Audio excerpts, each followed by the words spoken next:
On va commencer donc par mon cher collègue ici présent, donc Si Abdeltef Bouazza, qui est chef du bureau d'ONU Habitat au Maroc depuis un peu plus de 2 ans. Il a été professeur d'économie et de développement social à l'université Mohamed El Khamis de Rabat depuis 1999 et puis à l'université Abdelmalek Saadi de Tanger entre 1995 et 1999. Mais il a aussi occupé entre 2006 et 2016 des postes de hauts fonctionnaires d'État, respectivement comme directeur du développement social au ministère de la Solidarité, de la Famille et de la Femme et également de directeur de l'Agence de développement social, donc l'ADS. Over to you. Je change les slides là-bas. Merci beaucoup. Merci, chère Halima. Et salam alaikum, chers collègues et amis. Je vais me mettre debout parce que je ne sais pas parler en restant assis, vu ma fonction adorée d'enseignant. Je commencerai par remercier mon ami et frère Si Jafar Kensoussi, que je viens de connaître très récemment, mais j'ai l'impression que je l'ai toujours connu.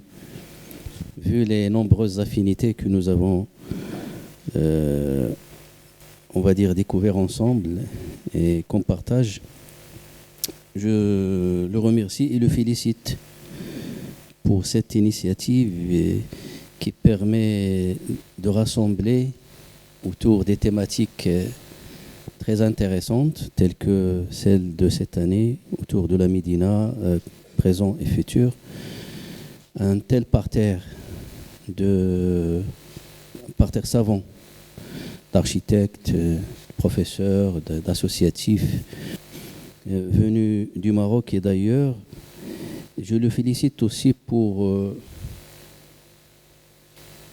je ne sais pas comment qualifier ça, pas seulement un amour, c'est plutôt une passion pour la culture et pour Marrakech et toutes les villes du Maroc. Et il le fait à raison parce que connaître un peu d'où on vient, ça nous permet de se fixer une trajectoire pour l'avenir. Donc je vais intervenir aujourd'hui pour partager avec vous un peu ce que fait ONU Habitat dans ce domaine, mais de façon plus large et plus, on va dire, pédagogique possible pour essayer de comprendre ce qu'on fait. Et on travaille beaucoup sur la régénération urbaine. Et j'ai intitulé ma présentation modeste, c'est difficile d'intervenir, en tout cas devant un parterre aussi riche et aussi savant, comme levier de préservation et de développement des anciennes médinas ou des médinas tout court. Et les anciennes médinas, c'est juste un petit rappel, elles ont un contexte identitaire et culturel. La suite. Très bien, donc ce sont des établissements humains ayant des caractéristiques qui les distinguent. C'est juste un petit rappel. Ce sont des structures urbaines compactes. Et à ONU Habitat, on travaille beaucoup sur la ville compacte. On a vu ce matin la présentation de Serge, si vous permettez, qui nous a montré un peu l'étalement urbain.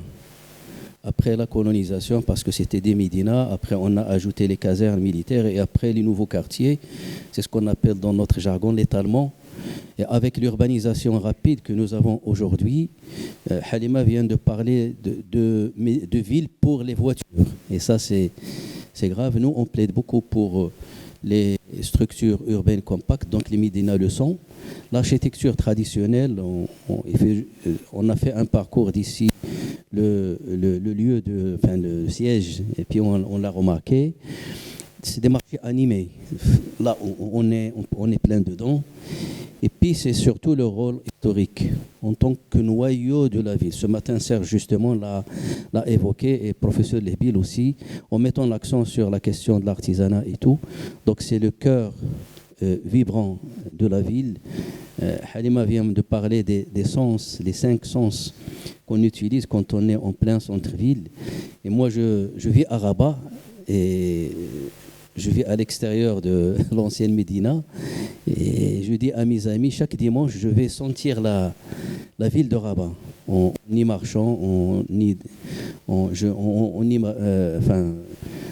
prenons un café aussi là-bas, ça fait plaisir.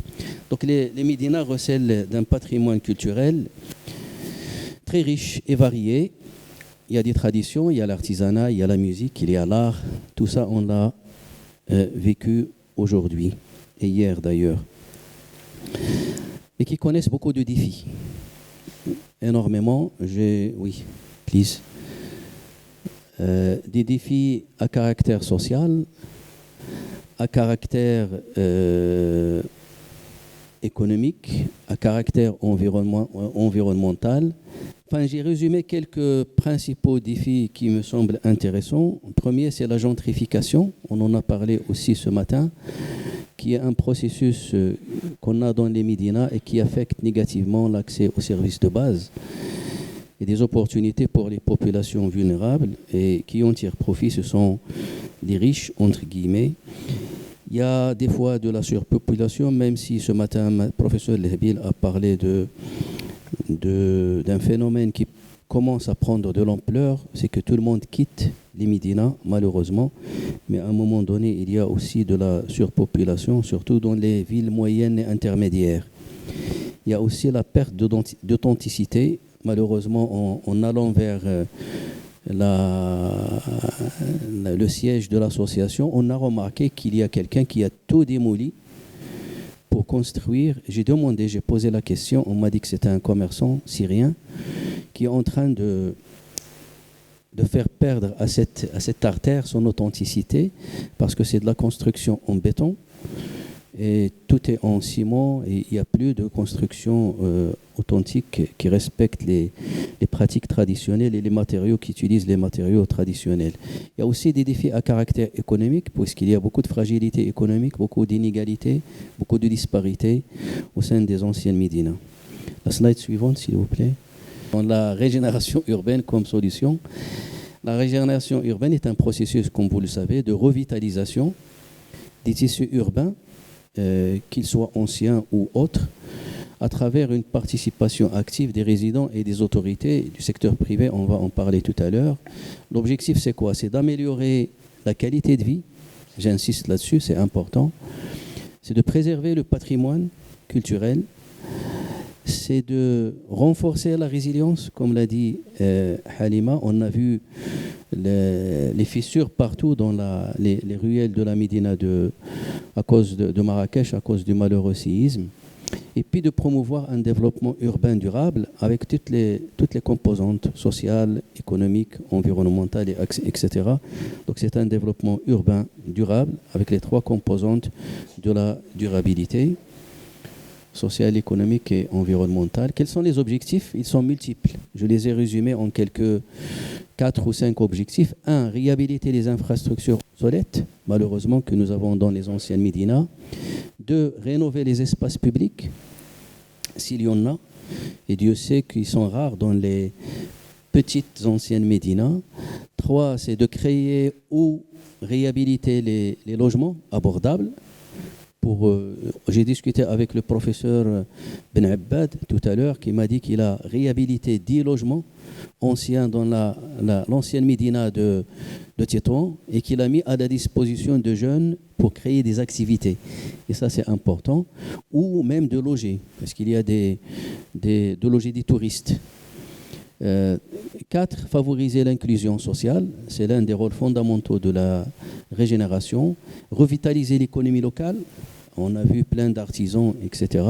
Et puis renforcer la durabilité et la résilience. Donc la régénération urbaine, comme je l'ai dit tout à l'heure, nécessite la participation active des résidents et citoyens, des autorités, des urbanistes, des architectes, des experts en patrimoine, et puis d'autres parties, le secteur privé, et ainsi de suite. La suite, s'il vous plaît.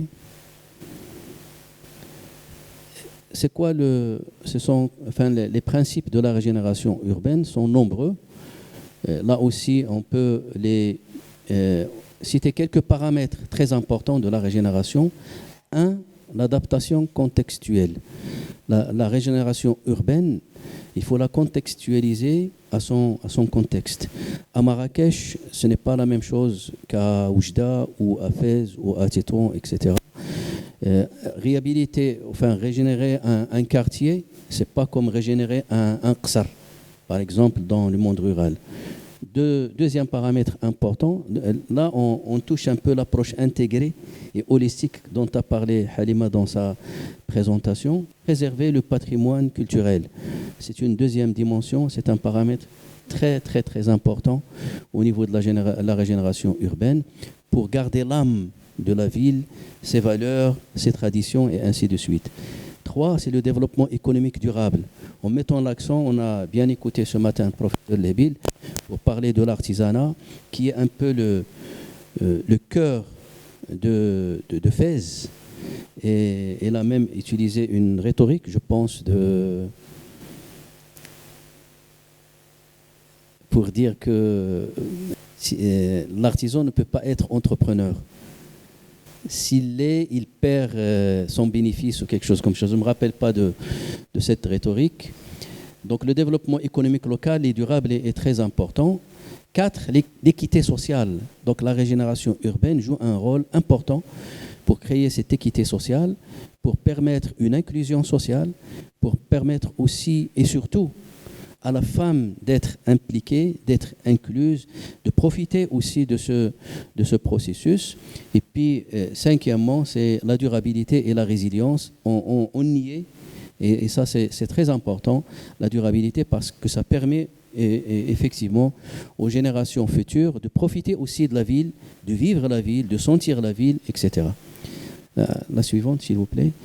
Alors là, je vais parler un peu de la régénération dans un contexte post-tremblement de terre, qui est une démarche absolument importante qu'il faut contextualiser, comme je l'ai dit tout à l'heure, pour rétablir la sécurité, préserver le patrimoine, promouvoir un développement urbain.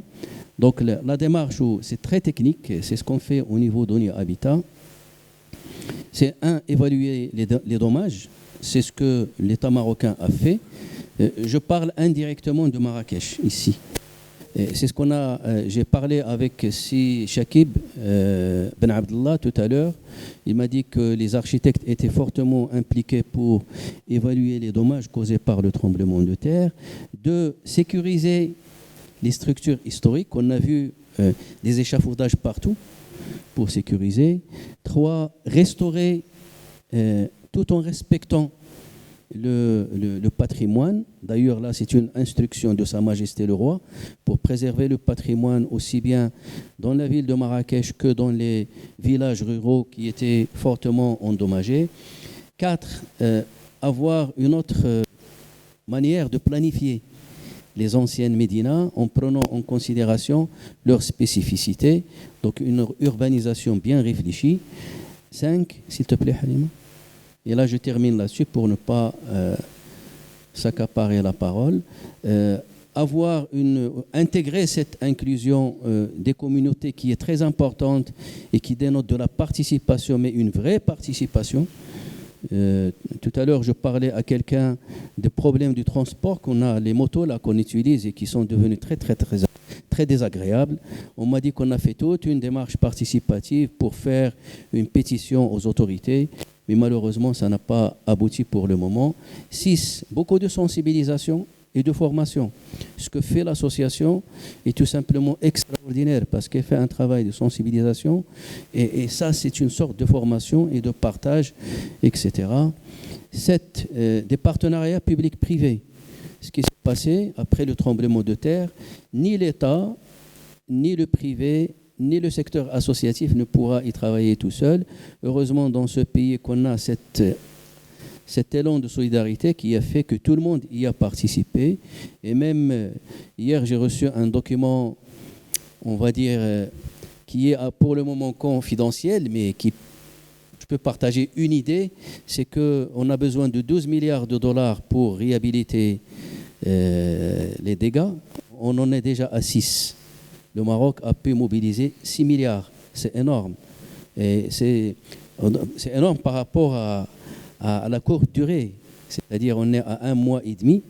Et je crois que c'est un signe très très très important parce qu'on a eu la contribution du secteur privé, de Sa Majesté le Roi, de toutes les parties prenantes, même les fonctionnaires, etc. La société civile aussi joue un rôle très important là-dessus.